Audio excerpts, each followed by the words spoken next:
V sosednji Avstriji, kjer so med prvimi državami v Evropi zaprli šole in trgovine, so takoj po velikonočnih praznikih nekatere ukrepe že začeli rahljati. Odprte so vse manjše trgovine, ne le prehranske.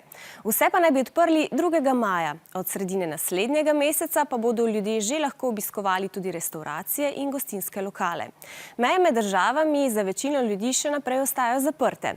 Iz Salzburga, kraja, kjer se je rodil Wolfgang Amadeus Mozart, se nam je oglasila naša zvesta gledalka Laura. Opisala nam bo korona razmere v tem mestu. Živjo, meni je Laura, živim v Avstriji, v Salzburgu. Ne smem družiti s prijatelji, se igram sama. Tudi babici in dedka zelo pogrešam, ker se ne smem z njimi videti in ker živijo v Sloveniji. Ampak lahko jih pa pokličem.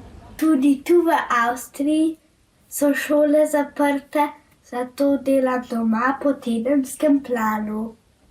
Parke so nam že odprli in nahajam se v Heilbronnu. Manjše trgovine so že odprli in zato sem si šla z masko po sladoled. Igrišča so tudi zaprta in komaj čakam, da se bodo spet odprla. Adijo in ostanite zdravi!